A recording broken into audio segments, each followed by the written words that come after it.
All right, y'all, we got some juicy rumors that are flying around out there that I have to share with you here, so take a look at this. J.D. Vance is reportedly becoming more isolated within Trump's administration after Tulsi Gabbard resigned. His non-interventionist stance on Iran has reportedly put him at odds with Trump, while Marco Rubio has gained influence. Some reports also suggest Vance could skip a 2028 presidential run to avoid being tied to recent controversies. So this is from the Daily Mail. Now, admittedly, Daily Mail is hit or miss. Oftentimes they miss.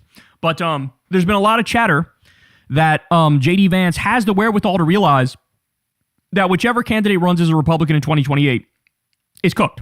They're barbecue chicken. Now, they could steal it, as I'm sure they're planning on doing in 2026 and 2028. But the actual mandate of the people in no way, shape, or form will be granted to a Republican. People are fucking furious with Trump. They're fucking furious with MAGA. They're furious with the Republicans. And there's a revolt in this country. There's a revolt, and the revolt is absolutely tied to higher gas prices. It's absolutely tied to higher grocery prices. It's absolutely tied to unemployment going up. It's absolutely tied to the Epstein files and the illegal Iran war. And so a guy, J.D. Vance, is not an idiot. He knows, well, he is an idiot, but he's not as big of an idiot as many of the other people in the regime. And he knows when we said 48 times on the campaign trail that we're the anti-war people, we're the pro-peace ticket, that has to mean something to one extent or another. You can't do a total fucking 180 and not square the circle at all and just plow ahead and act like everybody should support you. Are you fucking stupid? And they are. Many of them are. But J.D. Vance knows this doesn't work, right? Like, this isn't going to work. So skipping 2028 would actually be the smartest move he can make because he's saving himself inevitable embarrassment. Whoever the Republican nominee is, like, the actual votes will be overwhelmingly against the Republican. Guaranteed. Guaranteed. Okay? But they're saying now that Trump is pissed at him, but there's a deeper reason for that too, allegedly. Look at this. Just heard a wild rumor from someone I trust that works at JP Morgan. The buzz is that Trump has been exploring ways to force Vice President Vance out of office. He cannot fire him legally unless Vance resigns. The one way for him to be removed is to be impeached by the House, with 2/3 of the Senate voting to remove. Rumblings on the street is that Vance got caught leaking something Trump didn't like, something only Vance could have known. The Camp David cabinet meeting was a leak trap operation. They caught him. So what this person is saying is they were questioning J.D. Vance's loyalty, right? They gave him some information that only he knew. Then J.D. Vance took that to the media, leaked it to the media, but it was a trap because they only told him that, so they know now that he's leaking shit, right? And that's why Trump also, according to this theory, this would be why Trump came out and said, we're not actually going to Camp David today. The weather's bad. Yeah, we're not going to go. There was never a plan. There was never actually a planned trip to Camp David. It was just an attempt to try to catch J.D. Vance leaking to the media, which they view that as the biggest crime of all, right? And allegedly, they caught him. And so Trump is allegedly, reportedly, fucking furious behind the scenes. He's already furious because there's tension there. Obviously, with Tulsi Gabbard stepping aside, now she says it's because, my husband has bone cancer, but there's also ideological policy stuff there too. Trump feels like he can't trust the people who, at any point, were actually anti-war. And there's a similar thing going on with J.D. Vance here, where his rhetoric was relatively anti-war. Marco Rubio has always been a warmonger. Now Trump feels more comfortable with Marco Rubio because Trump is warmongering fucking everywhere. You see how this game is played. You see what's going on. And so, but just imagine being J.D. Vance. Imagine being such a little cuck bitch that you know they're going to throw you under the bus. You know you're not in the fucking in-group right now. You know you're hated. You know they're going to screw you over. And you're still riding for them. You're still fucking riding for them. You're still doing this weak-ass shit where, you leak to the New York Times like, I was kind of against the war, but ultimately I went along with them anyway. Like, what a sad, pathetic existence you have, son. What a sad, pathetic existence. So let's see, man. Let's see what happens. But what Trump can do actually is limited, genuinely and sincerely. Like, I don't know how much he can do, even if he wants to get rid of him. But tension in the White House. And remember, Trump has a track record. He turns on everybody who's in his inner circle, right? I used to downplay it. I didn't care that there was high turnover in his first administration. But now you see why that is. Because loyalty to him is a one-way street. You do whatever the fuck he wants, and he does nothing of what you want, right? Like, he'll throw you under the bus instantly, if need be. But you better be endlessly loyal to him. And that's why there were more people that were let go and fired and resigned and shit in his first term than any other president.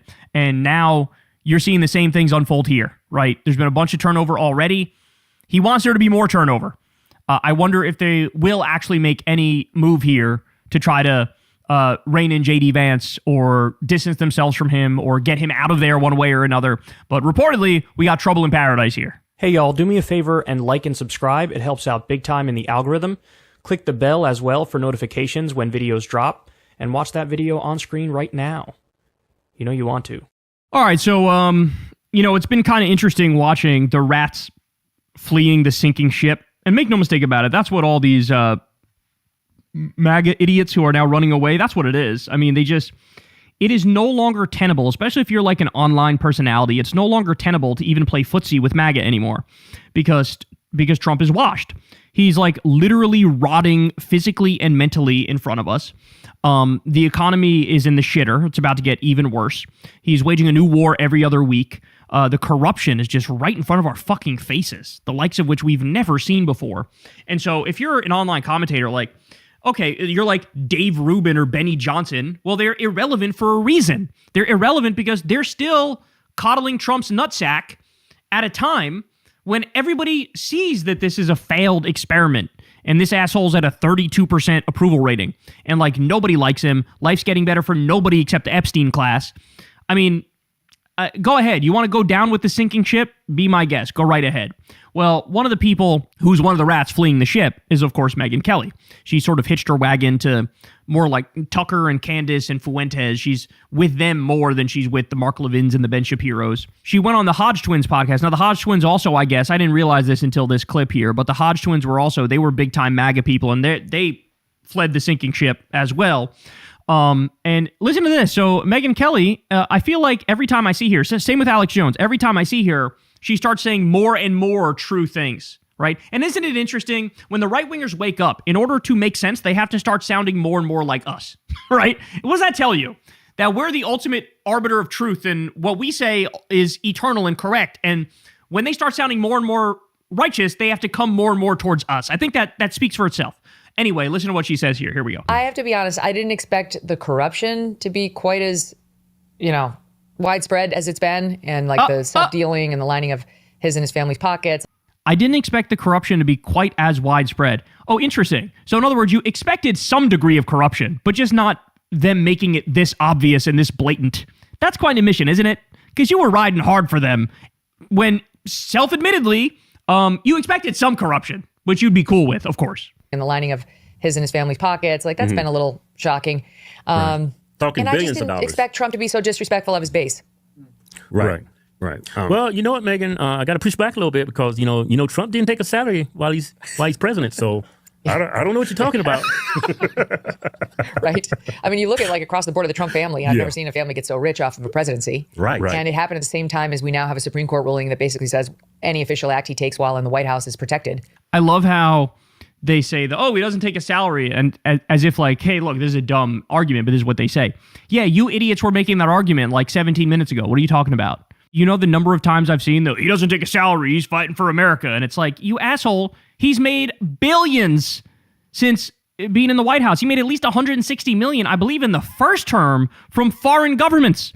That's the first term. Now it's billions. Now he's got the fucking crypto scam he ran on his own supporters and the $10 billion he took from taxpayers for his board of peace and taking money from Saudi Arabia for Live Golf and Israel and this place and that place. It's insane what we're witnessing. Supreme Court ruling that basically says any official act he takes while in the White House is protected. Right. And those two things are, seem to be giving him some sort of a hall pass that could very much get abused. I don't want to say he's crossed the line legally because I actually haven't taken a close look at that. Oh, please. Not only has he crossed the line legally, he does it seemingly on a fucking daily basis, bro. There's this little thing called the Emoluments Clause. And the Emoluments Clause, basically what it means is, it's in the Constitution. Basically what it means is you cannot take any money from foreign governments as president, because then you're incentivized to do the bidding of the foreign government and not the American people. Well, as I just told you, in the first term, he took $160 million from foreign governments. Okay. The second term is we're way above and beyond that. Never mind the millions of dollars in insider trading that he did. Never mind the robbing American taxpayers for $1.6 billion to give money to insurrectionist terrorists. Never mind the crypto scam. Never mind World Liberty Financial. Never mind Trump pardoning a guy who laundered money for Al-Qaeda because that guy bought $100 million in his World Liberty tokens. Never mind the self-dealing with the executive branch club. Never mind the Trump hotel in Dubai and the golf course in Qatar and the $400 million plane from Qatar and the Trump's sons stealing $620 million from taxpayers to give to a company, Vulcan Earth, that they're invested in. Never mind the resort in Vietnam, the live golf money, the pay-to-play pardons. Like, who in their right mind would say, I don't know, maybe the pay-to-play pardons are legal. Like, what the fuck are you doing? Of course that's illegal. Of course. Just who's going to enforce it? It's his federal government. Is his own federal government going to investigate him? No, of course not. He picks all fucking loyalists and sycophants. There's no objectivity anymore. Like, of course they're gonna let it slide. But it's a crime spree, and Democrats need to fucking crack down. He's done a lot that pushes it right up to the line. And I just don't think we want our presidents or their families getting rich off of the presidency. And I really want to know more about all these trades that are happening on Iran right before he makes the announcements. Like, this is not the way it's supposed to be. Even one of those would have caused a massive scandal 12, 13 years ago. We shouldn't be so far afield that like these obvious ethical questions get skirted past with just a shoulder shrug, because it does matter. Damn. All right, she's not done yet, though. So he's corrupt. That's one of the takeaways. Let's see what else she's got for us. Talk about a glass house. I mean, Trump has cheated on every wife he's had. He met Marla Maples. So they're talking about how Trump has gone after Massey, saying, oh, you got remarried too quickly after your wife died or something like that. And she's like, are you serious? While he was still married to the mother of his children, Ivana, it was all over the New York papers. I'm from New York, upstate New York, but I was in New York when this all went down the city. And he was like being touted, like he was proud of the affair. It was all over the papers. So, and by the way, Ivana, his first wife, accused him of raping her. That she alleged in her first book that he was so angry over the hair transplant he got that she made him get. It was so painful that he raped her. And she later retracted that when he ran for president. But that stood on the books for some time. I don't know whether that's true or not. I'm just saying, clearly not a great relationship there. Right. And then he winds up with Melania. And, if you think Trump's been faithful to Melania, okay, that's great. You got bigger issues than I can solve here. Also, where did they meet? Who set that up? That's the other thing that these people don't like to talk about. But if you really want to talk about it, let's fucking talk about it. Who was the one? Well, allegedly, it's Jeffrey Epstein was the one who set them up. Remember that whole Paolo Zampoli thing? There was this big, what was it? Was it an Italian paper or something like that? Somebody came out with the bombshell claim that she was basically an escort. She was an escort. And, remember the first time allegedly Trump and Melania had sex was on the Lolita Express, which is Jeffrey Epstein's pedophile plane. Okay, and she's worked overtime. Remember when she did the press conference the other week? I don't know anything about the Jeffrey Epstein. I never touch his lemon-shaped penis. The lies must stop about me and Jeffrey Epstein.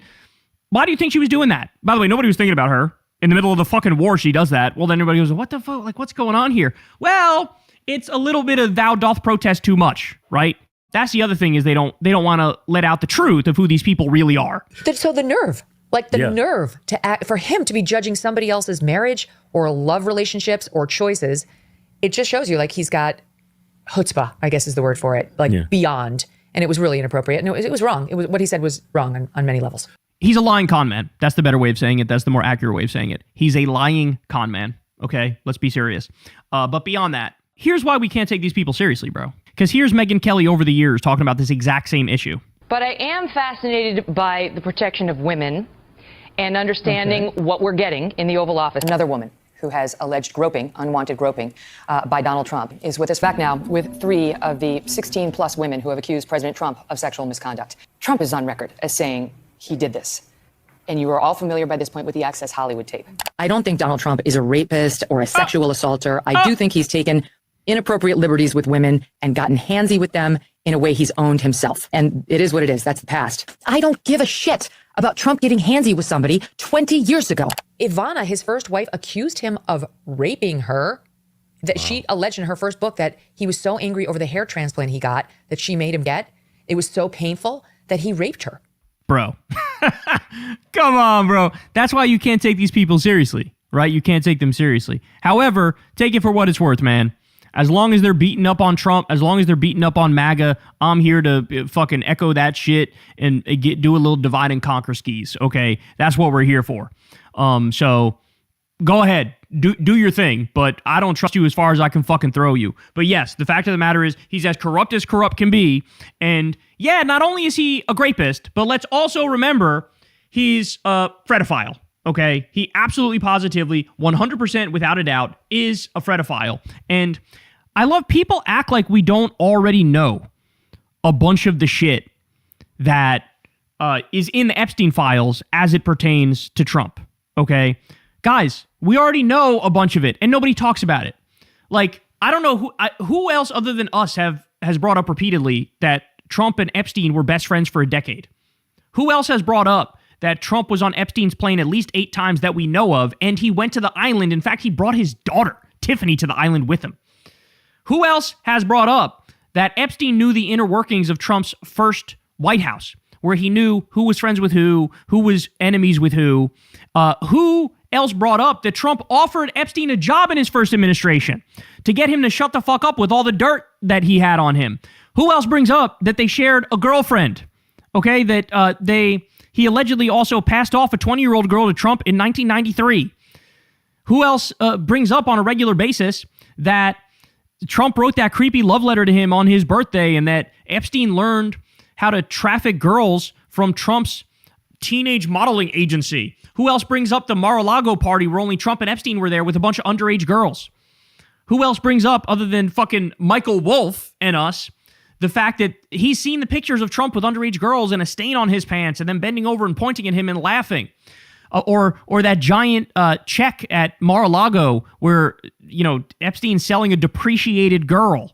I mean, this is depraved stuff, okay? And it's worse than he's just a rapist. It's worse than he's just corrupt. He is the criminal of all criminals. He's committed every crime. He's a pedophile. He's a rapist. He's a con man. He's a war criminal. He's a torturer. Everything you can think of, this man has done. There really is no bottom to that barrel. There really is no moral core to this man. He's completely, he's not amoral, he's immoral. He is actively in favor of all of the worst possible things, of doing evil, of doing harm, of committing crimes. It's all about self-dealing. It's all about self-aggrandizement. It's all about growing his bank account. It's all about power and dominance. This is why it's fair to call him the Antichrist. It really is. Not in some metaphysical sense, but he literally represents the opposite of the ideology and the values of somebody like Jesus Christ, who believes in empathy, who believes in sympathy, who believes in love, who believes in, doing right by people, sharing, equality, justice. He's fundamentally the opposite in every single way. And so as much as these people are growing and as much as they're making more sense now than they were before, they're still nowhere near where they need to be, okay? They're a 1/10 as hard on Trump and MAGA as they need to be. Granted, they're just sort of waking up and saying the right things now, but there's got to be a lot more fucking teeth in this criticism here, because overall, I still think it's relatively weak sauce. All right, guys, that's the show. I love y'all very much. You guys know the drill, man. Everybody do me a big favor. Subscribe to the channel. Click that bell icon. You can also support the show on Patreon. Sign up for Crystal Kyle and Friends on Substack. And, of course, sub to Corin's World. Like I said, get my boy to 100K subs. We're trying to blow that up and make it so he gets his beautiful plaque. All right, I love you guys, and I'll see you later. Peace. Hey, y'all, do me a favor and like and subscribe. It helps out big time in the algorithm. Click the bell as well for notifications when videos drop. And watch that video on screen right now. You know you want to. What's up, everybody? Welcome to the show. I hope everybody out there is having an awesome day. Prepare yourself, man. Prepare yourself for today's show, because we now have multiple doctors that are coming out on the record saying Donald Trump is lying, his health is not okay. There are some serious red flags. So we're going to talk about that. I have a CNN clip for you that breaks it down. We also have Texas Republicans decided to elect a demon from hell to be their candidate for the U.S. Senate. Incredible stuff. The guy's name is Ken Paxton. Wait until you hear all the dirt we have on this guy. I've been saying he's the second most corrupt man in America, the most corrupt, of course, being Donald Trump. But wait until you hear this guy's track record, because honestly, he's given Trump a run for his money when it comes to corruption. So we'll dive into that. We also have Netanyahu has been hospitalized. It appears like they're lying about the specific reason as well. At the same time, all that's going on, the IDF has launched a new assault on Lebanon. We'll dive into that. We have a new report that Trump is allegedly furious with J.D. Vance behind the scenes, and they caught him leaking information to the press. And apparently, Trump is now, again, this is all alleged here, but Trump is trying to find ways to kick him off the ticket to not be VP. And J.D. Vance, meanwhile, is going around saying, I'm not even sure I'm going to run in 2028 anymore, probably because he's smart enough to realize that he blew whatever chance he had with this insane, corrupt terrorist regime that's waging multiple illegal wars of aggression right now. So we'll talk about that as well. And then you're not going to want to miss this. A couple weeks ago, Fox News decided to attack your boy. That's right. They came after yours truly. Now, I had spent some time looking for the clip. I couldn't find it, so I just gave up hope of playing it for you guys and responding. But shout out to all you guys out there, because you guys did some digging and you guys were able to find it. And so now I'm going to respond to the Fox News segment that attacks me. I'm definitely looking forward to that. So you guys know the deal, man. Everybody do me a big favor. Please subscribe to the channel and click that bell icon. That helps out big time and costs you nothing at all. You can also support the show on Patreon. Remember, this is real independent media. I've never talked to an advertiser. I've never done an ad read or anything like that. I never will do any of that stuff. And so you guys support the show $2 a month at a time, $5 a month at a time. All of that goes a very, very long way. And again, I'm very, very appreciative. You can also sign up for Crystal Kyle and Friends on Substack. We have an authoritarianism expert coming on this week to discuss Trump. You don't want to miss this stuff. Again, sign up on Substack. And of course, go sub to Corn's World. We're trying to get my boy to 100,000 subs so we can get that sexy ass plaque. And of course, you can help out tremendously if you do that. So, all right, let's go ahead and dive right in here. So, the president yet again is not okay. At the beginning of virtually every show for the past however long, we've had to do a segment on the utterly deranged and psychotic social media posts that the president is doing. Now, let's remember, the guy never sleeps at night. He's posting all throughout the night at a time when he should be sleeping. Then during the day, when he's in his meetings, he's falling asleep in front of the world. Progressively, day after day, his stuff gets more and more deranged. Clearly, he's dealing with severe cognitive decline. So first, let me show you this. Aaron Rupar says, I regret to inform you that our crazy president is promoting QAnon again this morning. So it says, game over deep state. This is from a QAnon social media account. And I remember when something like this used to be a big deal. The president flirting with QAnon, promoting QAnon, that used to be a big deal, which was in and of itself a couple days in the news cycle. Now, you're not going to hear about this anywhere else. This is like, yawn, this is nothing. He's raised the stakes on crazy so much that people don't bat an eyelash at stuff like this. All right, we also have this. Trump reposts a violent AI meme depicting himself with a shotgun hunting rhinos with the text, no rhinos, repost to make the point clear. So it shows him, remember, rhino to them is Republican in name only. And to Trump specifically, it means if you disagree with him even 1%, you're a rhino and he's going to come for you. He's going to take you out. And oh, would you look at that? He's holding a gun and he's shooting the rhinos. Now, by the way, to him, what does this mean? If you're Thomas Massie and you're in favor of releasing the Epstein files and you're in favor of taking down the child sex trafficking ring and you're against the illegal war against Iran and you want to stand up to the Israel lobby, that means he's a rhino to Donald Trump. And so he has to be taken down. All right, still not done. We have this one.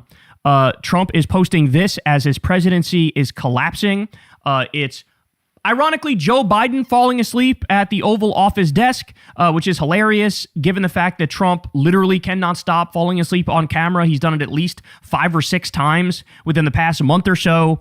Dude cannot keep his eyes open. It shows Obama behind him holding the auto pen. It shows Hillary looking evil. And it shows Hunter Biden doing cocaine off the desk. It's kind of amazing that these people still go after Hunter as aggressively as they do when now Hunter looks like a fucking Boy Scout next to them in their corruption. By the way, if you want to go line for line, I guarantee you Trump Jr. Can snort more blow than Hunter Biden at this point. At least Hunter got clean. Don Jr., Lord only knows the cocktail of drugs that his ass is on. Okay, and by the way, he married somebody who's an Epstein associate, just for the record. I don't know if you guys saw that, but somebody who comes from that Epstein world is who Don Jr. Ended up marrying in the wedding that his dad didn't go to, by the way, because he was too busy giving a shitty rally speech and playing golf.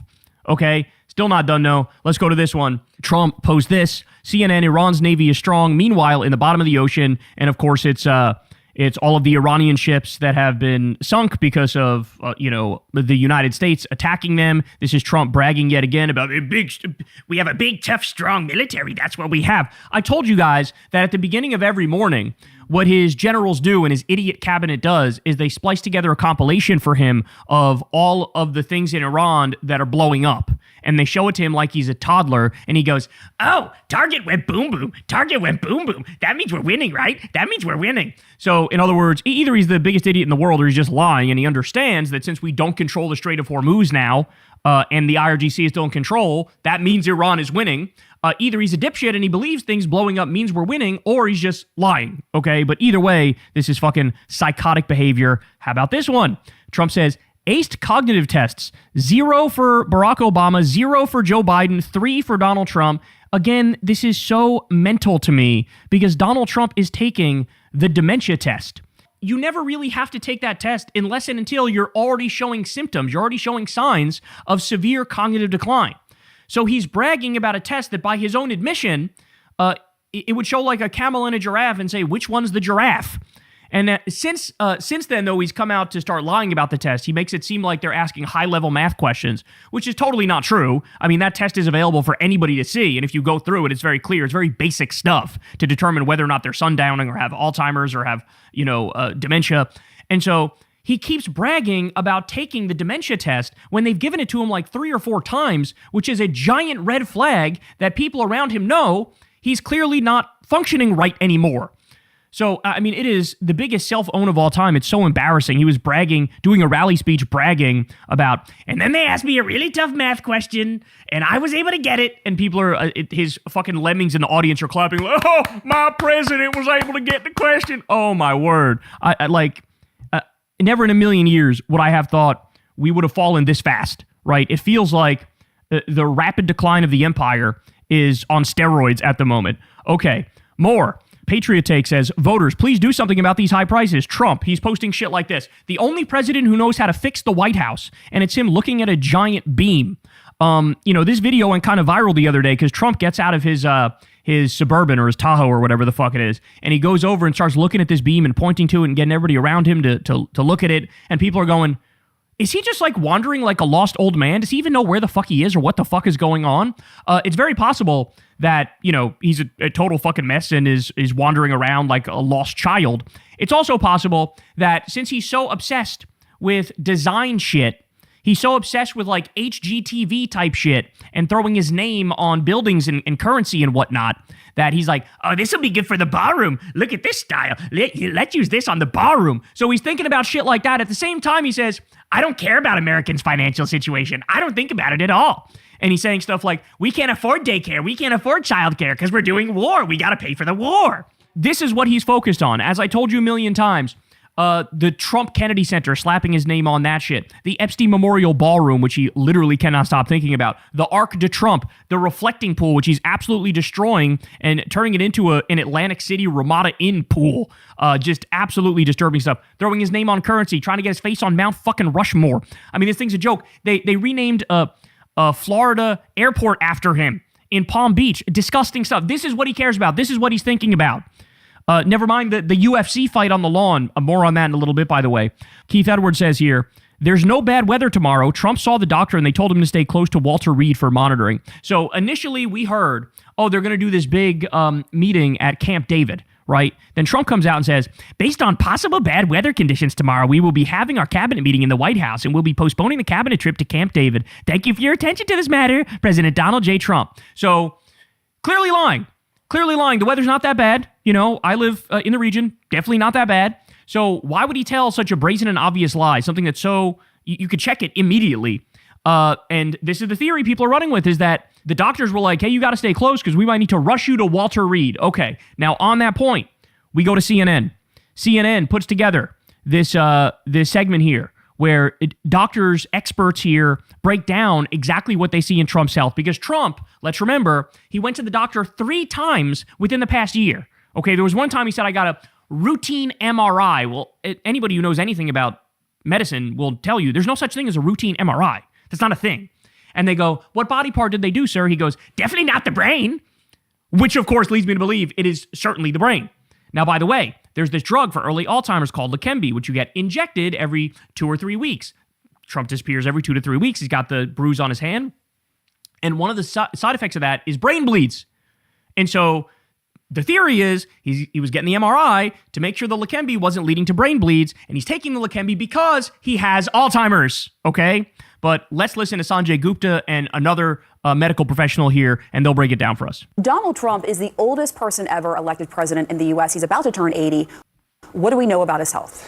Well, we know what they've told us. That's the nature of when it comes to health reports. Obviously, we can just go by what they tell us.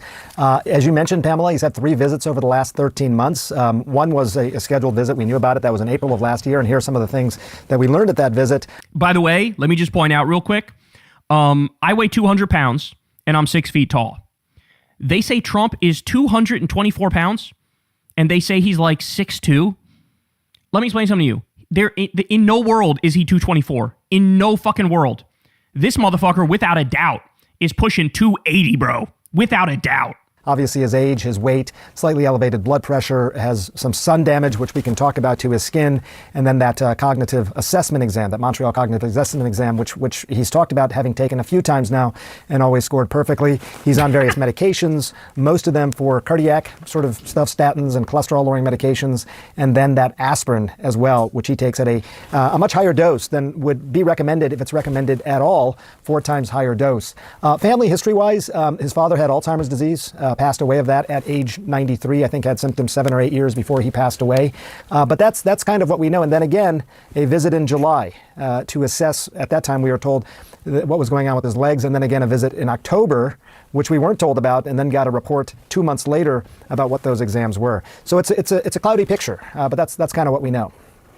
And there's been so much made of the bruising we've seen on his hands. He says it's because of that aspirin he takes, and you said he takes more than what most physicians would recommend. Tell us more about that and what the concerns might be around that. So, first of all, when it comes to using aspirin at all, the question is, does someone have some reason to be doing that? Is there some history of heart disease or something else that would warrant that? And again, we haven't been told that, as you just saw in the clips earlier. He said he doesn't have heart disease, but he's had tests that have shown heart disease, but they maintain he doesn't have heart disease. There's this back and forth. So that's the one thing. Should he be taking it at all? Second of all, again, the dose. If people are taking it, 81 milligrams typically is the dose, and there's concerns about bleeding. Maybe that's causing some of the bruising in his hands, but also concerns about bleeding internally.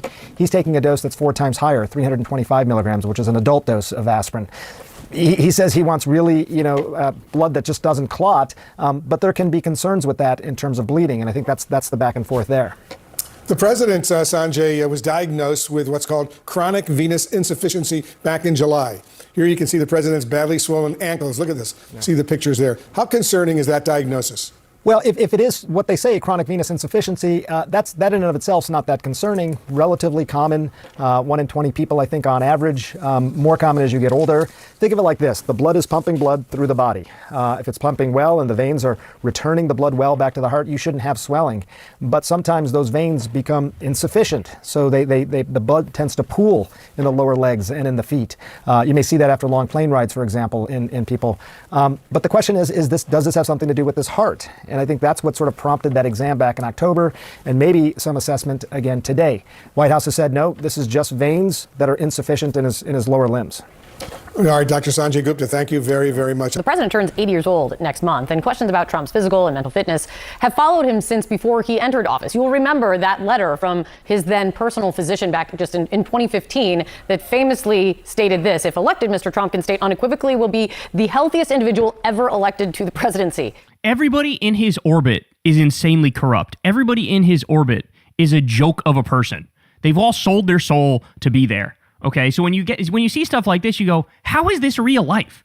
How is these people are like cartoon villains? The healthiest individual to ever be elected to the presidency, when at the time the motherfucker was in his 70s and we've had 50 some odd year olds elected, 40 some odd year olds elected. Are you fucking kidding me?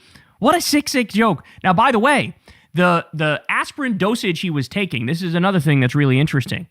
That's only recommended after you have an event like a stroke. One of the theories, remember when he disappeared for a week not that long ago? One of the theories was he was dealing with mini strokes, and they had to keep him out of the eyes of the public for a little bit, right? And you could see when he gets really tired and he's falling asleep, sometimes one side of his mouth goes really fucking low. Again, a sign of a stroke or a mini stroke. So is the reason that he's taking that high dose of aspirin tied to the fact that it actually was prescribed because he did have a serious medical event, and that's why they're giving him that much? Again, these are things that they're not answering. There's another interesting fact about the chronic venous insufficiency that we're going to get to here in a little bit, which is super important, and you got to keep it in mind. Here we go. It was later learned that Trump dictated that line himself. But in recent months, now fast forward to today, the White House and the president have been fielding new questions about some of the visible injuries, like bruising seen on the president's hands, swelling at the president's ankles. The White House explaining both as minor and benign issues, but questions persist as this White House has long been, at best, opaque about the president's health. With us right now, CNN medical analyst, Dr. Jonathan Reiner. It's good to see you. And worth stating, of course, Dr. Reiner, as you well know, as you've worked with and around White Houses in the past, that presidents are not legally obligated to release anything about their health. Whatever is disclosed is done by choice. But still, what should happen, would you say, with this annual physical for the president? How should the exam be different for a president who is turning 80 in June? Yeah, well, Kate, this is really a tradition. The tradition for the annual physical exam really was started by Richard Nixon in the aftermath of Eisenhower's large heart attack.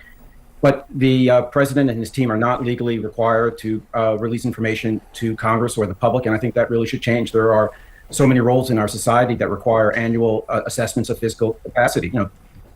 Pilots, Secret Service agents, school bus drivers, and for the chief executive of this country and the commander-in-chief of our armed forces, we should have a clear understanding that the president is fit for duty. I do want to see this, during this examination, a credible explanation for his visible health concerns. His bruising, which initially was described as due to vigorous handshaking, which is not credible. His severe edema in his ankles, which was described as chronic venous insufficiency, when just 3 months before, 1 year ago, his examination disclosed that he had no edema, which would then make it acute venous insufficiency, which is an entirely different thing. So do you understand what he's saying there?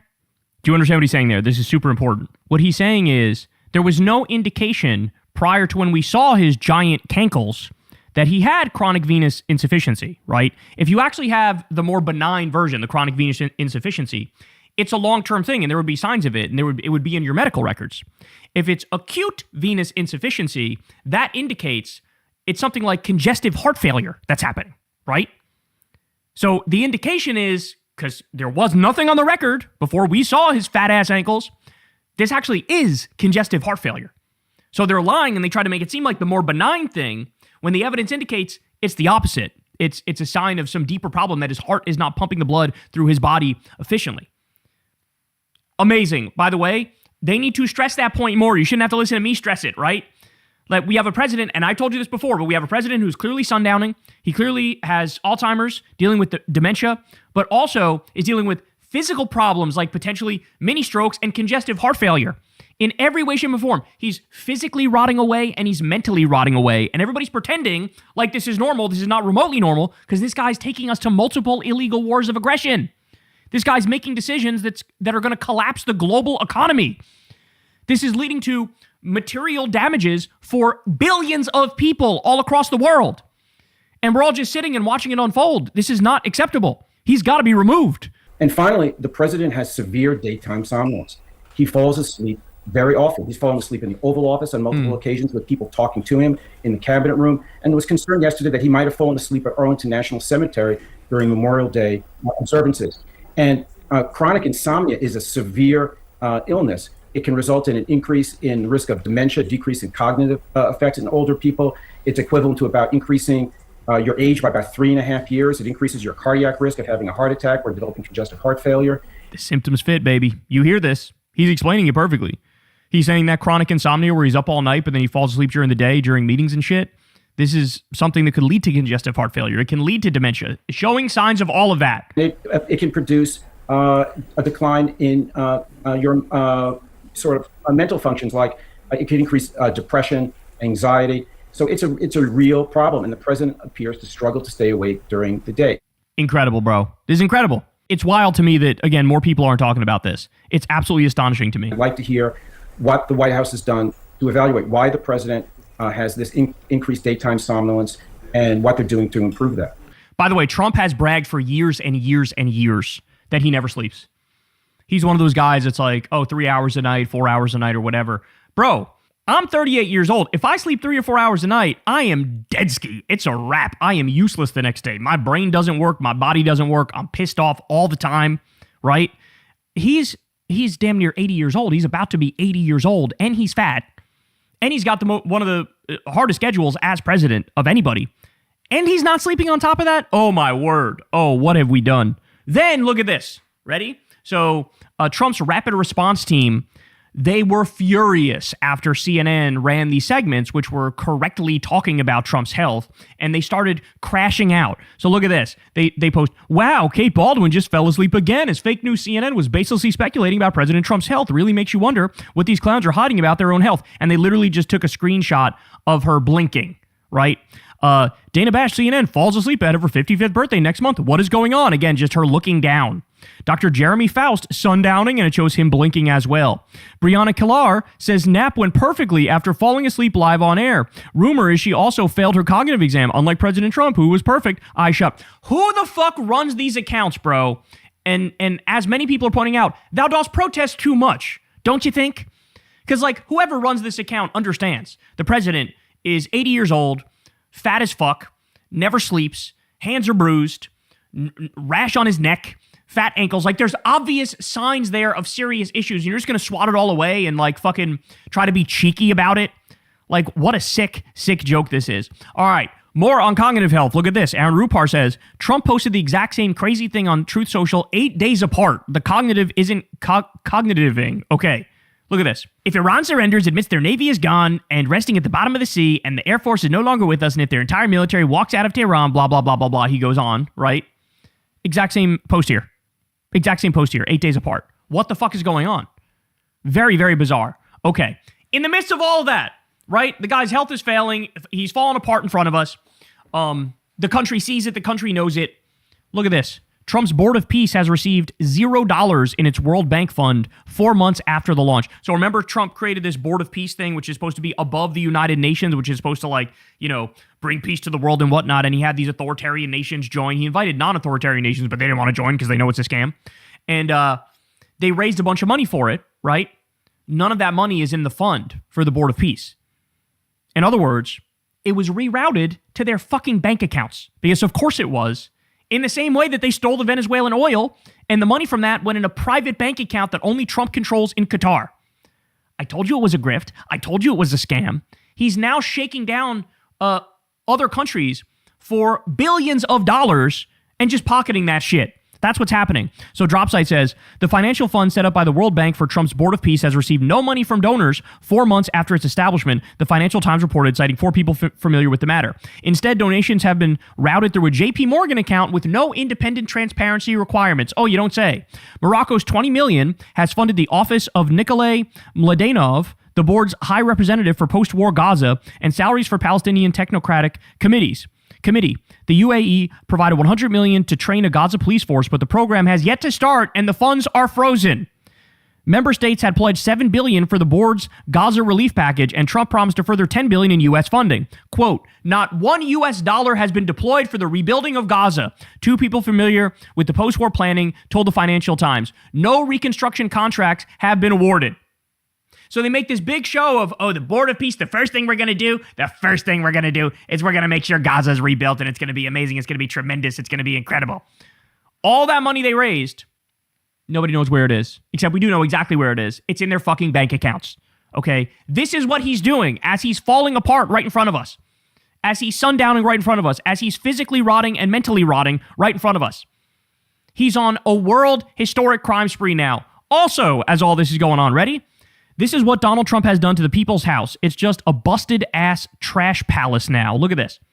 So here you see where Trump demolished a large swath of the White House to build his Epstein Memorial Ballroom, completely and utterly illegally, by the way. And also, he's trying to build a doomsday bunker because he's planning on ushering in a doomsday scenario. Okay, so that's all trash. That's all garbage. Everything he's doing there is totally illegal and disturbing and disgusting, destroying the White House. And then you see next to it here, this is where the UFC fight is going to happen. The UFC fight on the lawn of the White House. I've never in my life seen something and been more convinced that this is pure idiocracy. We're looking at pure idiocracy. This is straight up like President Camacho, Brawndo. It's what plants crave. It's got electrolytes. Like, that's what this is. The decline is so rapid and so severe. And who would have thought that this would be the way that everything comes undone? All right, we also have this. This is amazing. The New York Times put together a graphic on how much time cabinet members spend kissing up to Trump in meetings. Quote, on average, at least one of every 6 sentences either flattered Mr. Trump, gave him credit, or criticized his political opponents. This is North Korea type shit. So you can see here they have a chart detailing all of it. Here's a couple of examples. Quote, you have saved the country, Scott Bessent said to Trump. Quote, you have changed America and created the golden age, Howard Lutnick said to Trump. Quote, he's the only leader in the world that can, said Marco Rubio. An absolute sick, disgusting joke is what we're talking about here. There you have it, y'all. Physically falling apart, mentally falling apart. Doctors are realizing it. The public is realizing it. In the midst of all that, doing a world historic crime spree and ushering in idiocracy. It's all happening right in front of us. Hey y'all, do me a favor and like and subscribe. It helps out big time in the algorithm. Click the bell as well for notifications when videos drop, and watch that video on screen right now. You know you want to.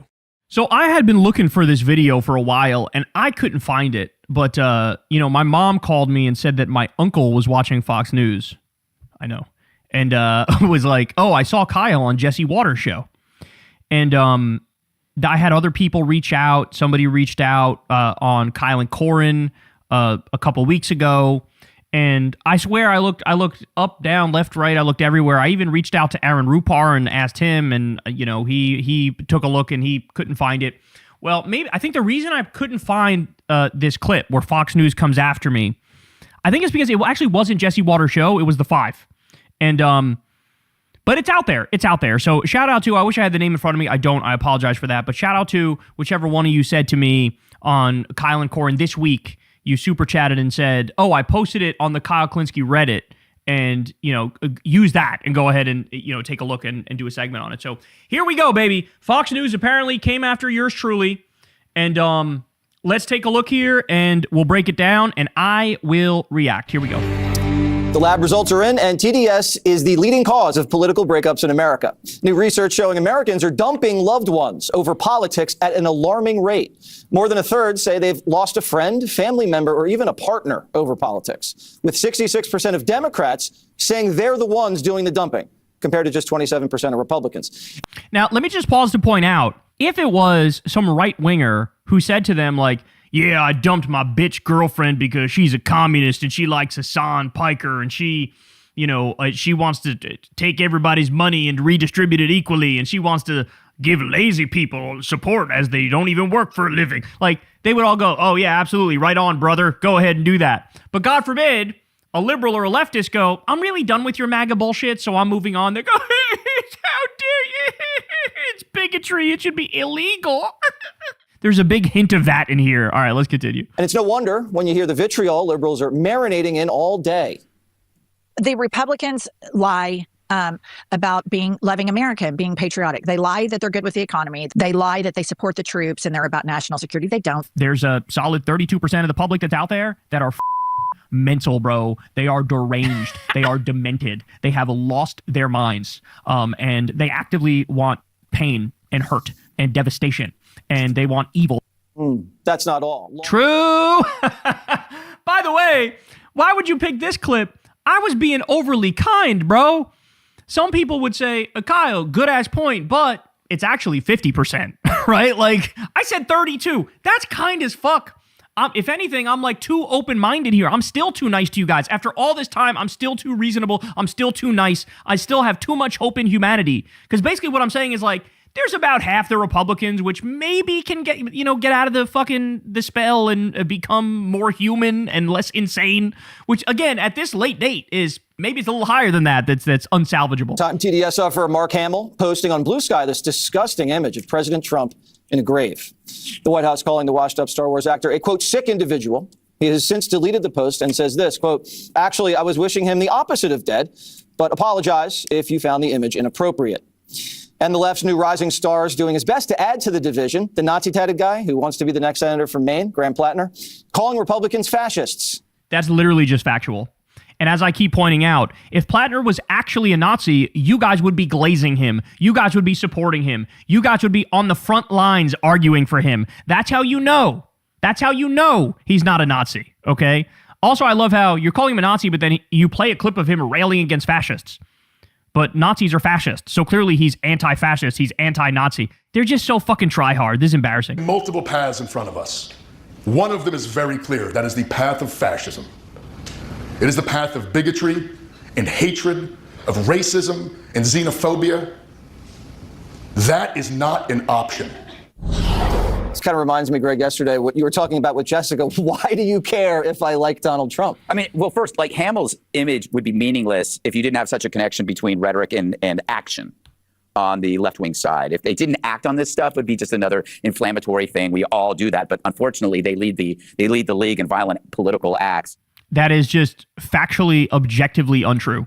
There is no empirical data to support what he's saying. It's the opposite. It's actually right-wing political violence is way, way more common than left-wing political violence. It's like when they do there's so many trans shooters, then you look it up and it's like 4, right? You're like, what do you mean? What are you talking about? That's nothing compared to what right-wingers do and what like crazed, unbalanced, mentally ill young men do. Like, what are you talking about? They've built this fantasy land where like, we're all that's evil and they're all that's good. Meanwhile, look at what their pedophile, rapist, war criminal president is doing. He's carpet bombing little girls in Iran. He's bombing steel plants and roads and bridges and hospitals. He's looting the treasury right in front of our eyes. He's protecting pedophiles. He's building ICE concentration camps and destroying constitutional rights. And where the problem? It's left-wing violence? Are you kidding me? What a sick joke. He barely opened his mouth and he's already proving to me why, if anything, I was too nice in my segment. It's funny, in politics there are two things. There's the message and there's the package. Trump happens to be both together. What you see is what you get. With Democrats, they've always had to kind of like find a package to hide the message. Joe Biden, old statesman, old white guy, hide the radicalism. Joe Biden's a radical? In other words, we're playing hide the ball. They're being open and honest and upfront. Well, first of all, even if you were being open and honest and upfront, that doesn't make fascism good. That doesn't make Nazism good. That doesn't make far-right stupidity good. In fact, there's something extra gross about the fact that you don't even feel the need to try to hide how disgusting you guys are, right? Second of all, no, we're actually wearing our heart on our sleeve here. And see, this is what happens when we actually start to tell the truth and tell them how we really feel. Then they start crying and whining and bitching and moaning. Because there's no hide the ball here. I just told you. I think 32% of the country is fucking mental. I think they're done. I think they're gone. I think it's over. I think they basically need to be in straitjackets and they need to take Thorazine and they need to be forcibly deconverted from their death cult, their terrorist imperialist death cult. Okay, I'm telling you how I feel. Ain't no hide the ball here, bitch. I told you how I felt. What are you doing? You're crying on Fox News about it. Embarrassing. It's really hard. The packaging with him is the message. I mean, what has he said that mirrors the modern progressive? He said he was a super Antifa super soldier. Based. He said he has advocated for political violence, get a gun, and he says Hamas are heroic. Can I get some more specifics, please? By the way, he was in the military. By definition, that's political violence, which means everybody on Fox News supports political violence, as long as it's organized state violence and it's directed at little girls in Iran, right? What kind of violence has Plattner advocated for? He was in the military. Yes, that's organized political violence. But what kind of, rogue political violence has he advocated for? And by the way, I'm sure if he did advocate for it at any point in time, it would be fucking reasonable, right? It would be fucking reasonable. Have these people ever stopped to wonder, for example, why when Luigi Mangione killed the United Health CEO, the public reacted like they did?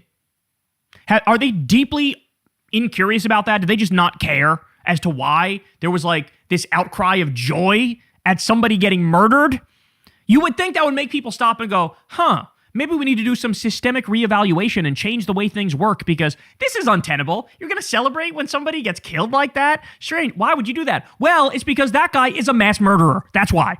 Because he's, he was leading a system that was rejecting countless claims. United Health was the worst, by the way. They rejected the most claims, which means a lot of people didn't get the care that they needed and they died. Or they went bankrupt trying to get the care. So everybody has a story of using this healthcare system with people dying, people getting killed, and feeling like this should be illegal. And then you got some guy who's making millions and millions of dollars at the head of that system, acting like it's okay. No, it's organized systemic violence. It's routine violence. It's the violence of poverty. It's the violence of exploitation. It's corporate capitalist violence. And you would think a smart person would go, let's reevaluate the system when that happens. But no.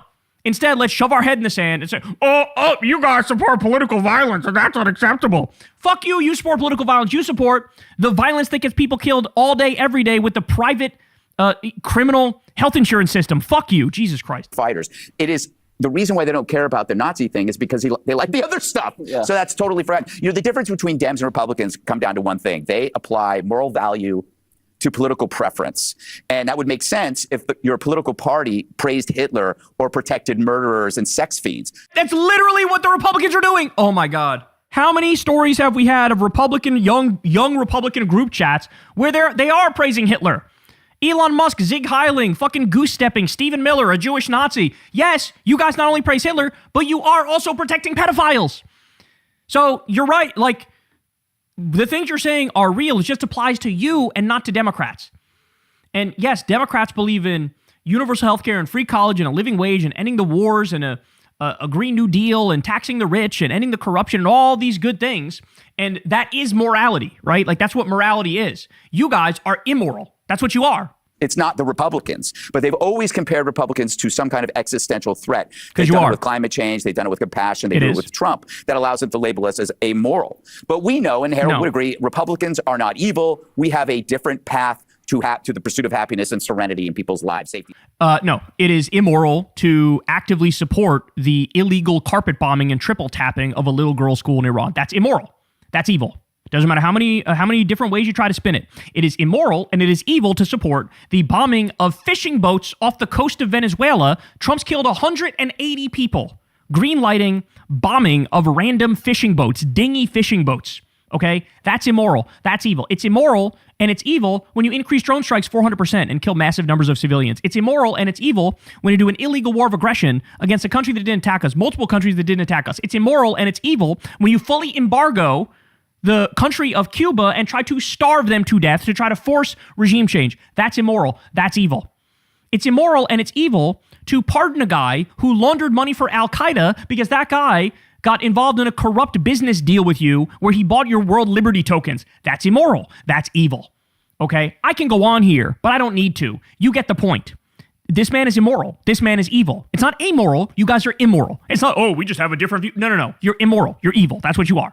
You don't care about the fact that you actively you kicked 18 million people off of Medicaid. You took away 18 million people's health care. That's evil. People will die as a direct result of what the fuck you did. You guys all cheered on Elon Musk as he cut US aid, which has now led to millions of deaths because people don't get their malaria medication. They don't get their HIV medication. There's a massive Ebola outbreak because you destroyed the Ebola preparedness and the teams that were to address that. That is evil. You are evil. When you cut Meals on Wheels, that means people starve. That is evil. You are evil. When you cut pediatric cancer research after it's been proven that we have potential cures, that is evil. You are evil. We're not doing this thing anymore where it's like, what is moral? What is immoral?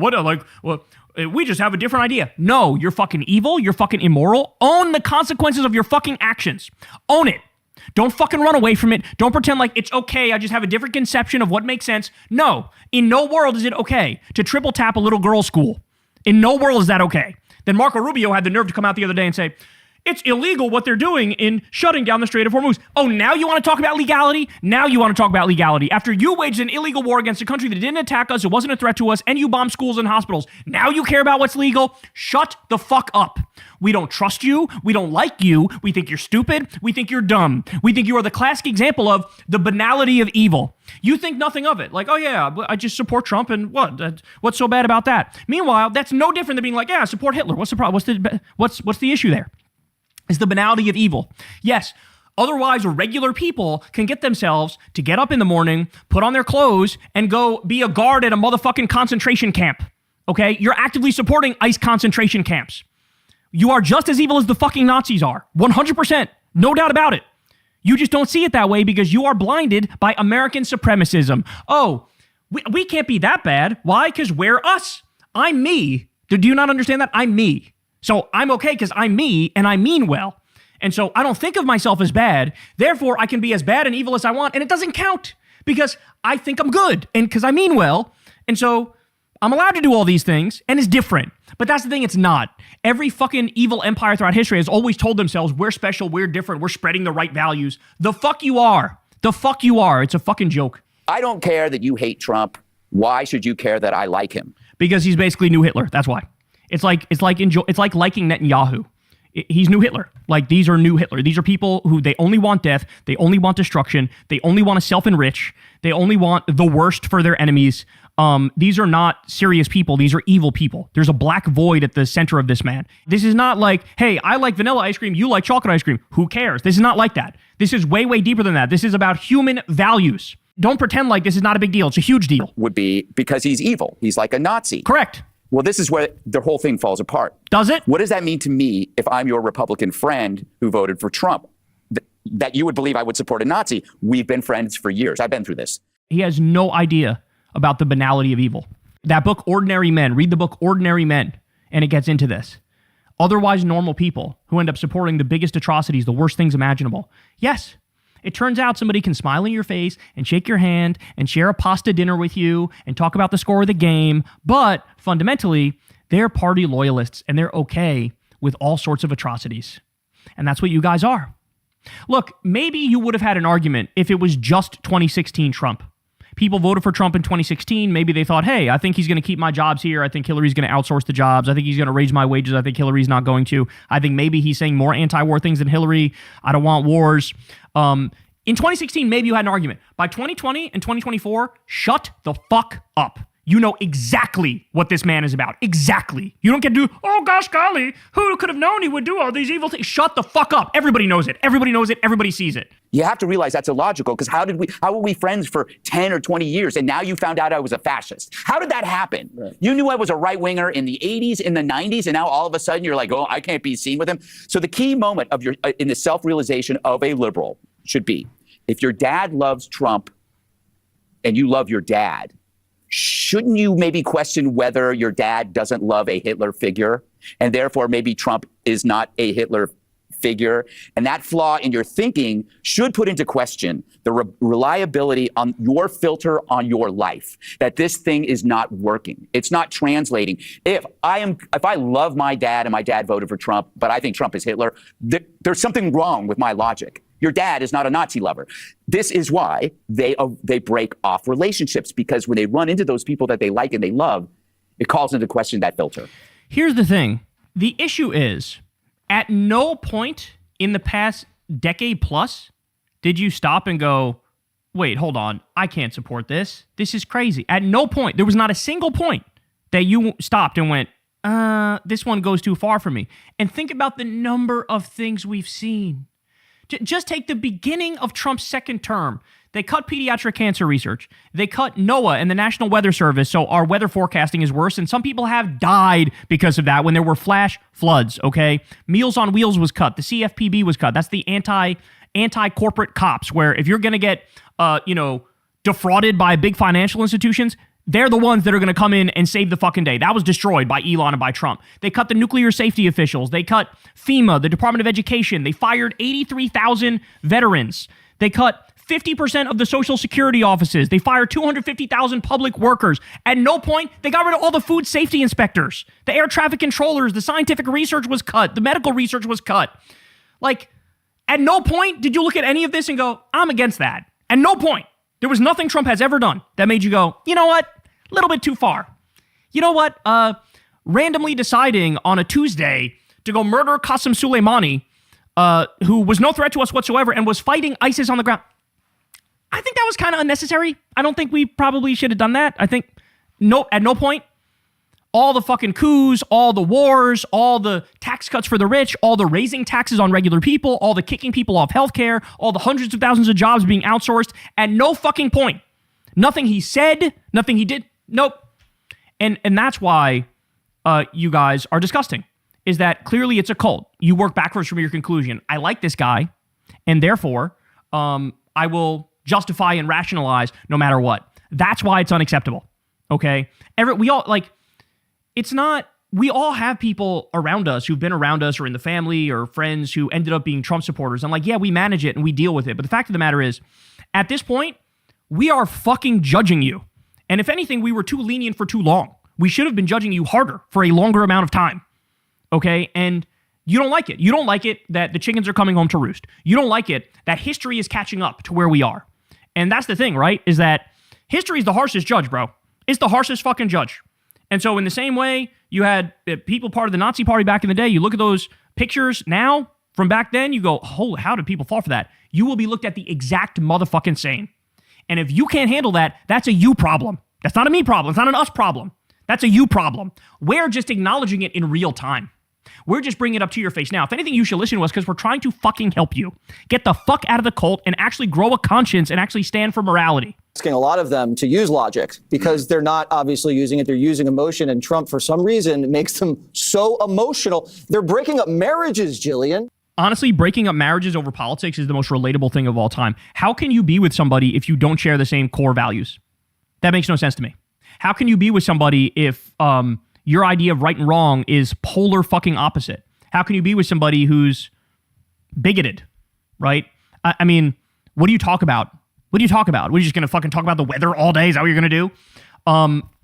So yeah, they don't like it now that there's social consequences for what they've done for the past decade. But you know what? You guys were the one who came out and puffed your chest out and said, fuck around and find out, bro. We don't care about your liberal feelings. Give me those liberal tears. You can't say that. You can't believe that. And then all of a sudden, when we start saying, yeah, bro, like, we agree. We're done with you. Like, we want nothing to do with you.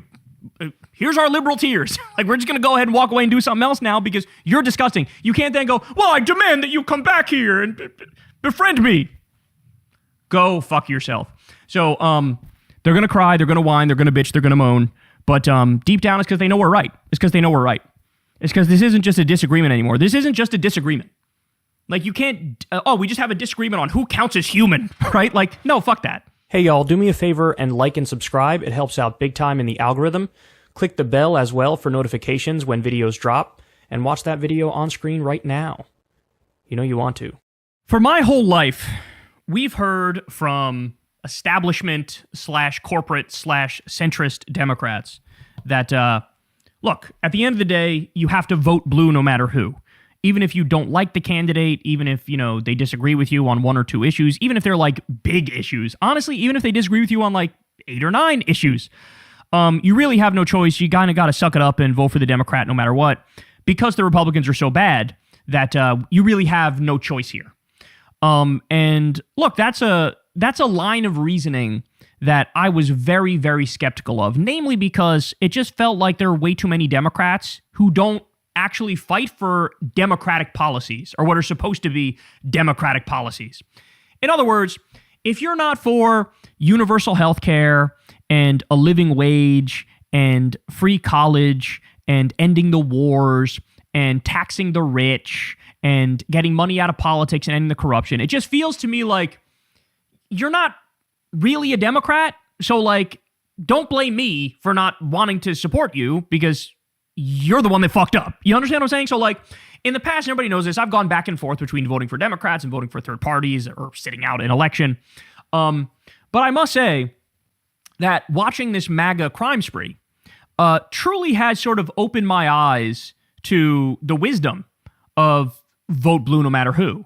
Because I feel like my hesitancy to do that really stemmed from a lack of imagination as to how truly evil and horrific the Republican Party is. Like, once you truly digest that the Republican Party is a fascist, terrorist, imperialist death cult, and they are, you would do, like, literally anything to stop them. Like, anything and everything, from the softest tactics to the hardest tactics. You can and should do all of that, okay? So, as I've gotten older, I understand more where that mindset of like vote blue no matter who comes from, right? I used to think it was a sort of stupid, blind party loyalty. Now I see it's like, oh no, I get it. It's because these motherfuckers are so evil and so insane that to do anything that even in an ancillary way helps them is atrocious, okay? Now, here's the thing though.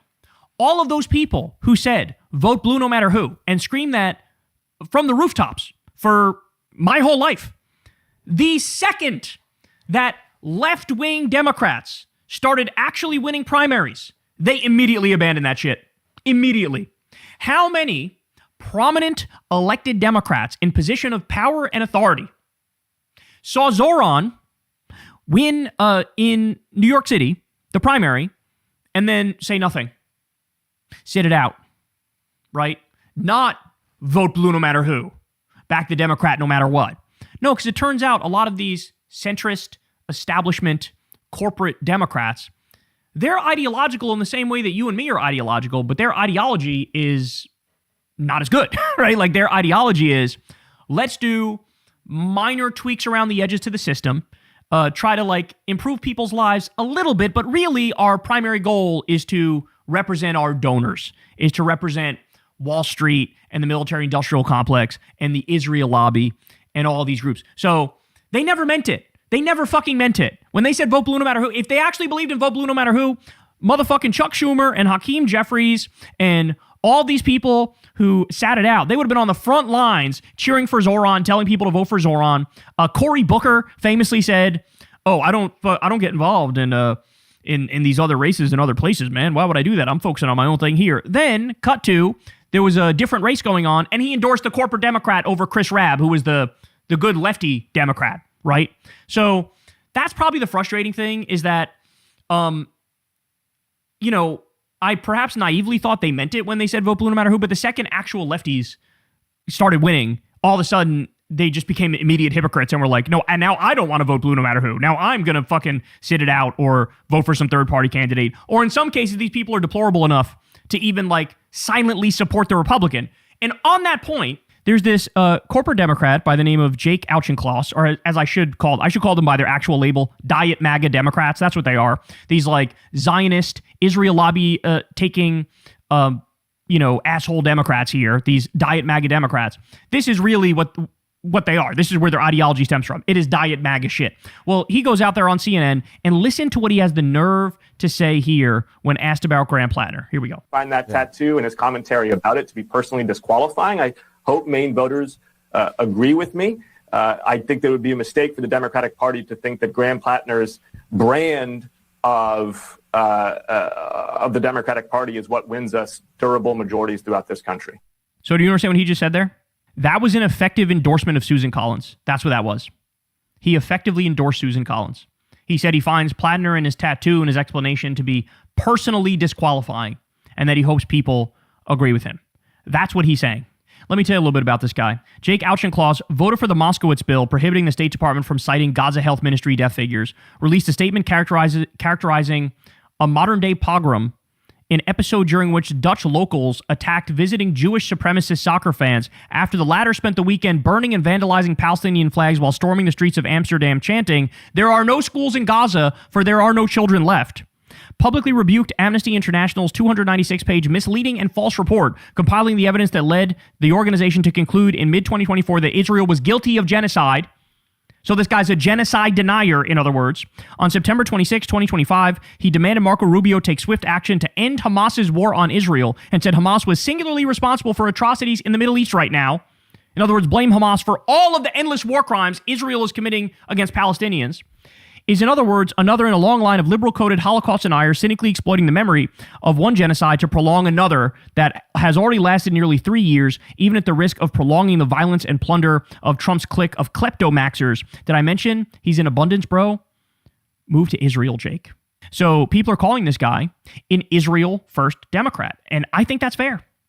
I think that's fair. In fact, he's taken a colossal amount of money from the Israel lobby. How about this one? Throwback to when Jake Auchincloss was in hot water for old Facebook posts about burning the Quran. Look at this. I'm sorry for 2010 Facebook post about burning the Quran. So this guy, who actually is in league, by the way. When he does shit like this, sorry, it's true, but you're in league with white supremacists and Nazis, okay? You did that, but Plattner's tattoo is unacceptable. Number one, even though he got it covered up. Number two, even though it was a skull and crossbones that he didn't realize was fucking a Nazi symbol, okay? Number three, he fucking apologized for it anyway, but he crossed the line, whereas everybody should forgive you, of course, right? No, this is a sick joke. By the way, look at this. He's taken $915,000 from pro-Israel PACs. So that's the real reason why he's against Graham Platter. If Graham Platter had that same tattoo, but he was pro-Israel, Jake Auchincloss would be endorsing him, no problem whatsoever. No questions asked. None.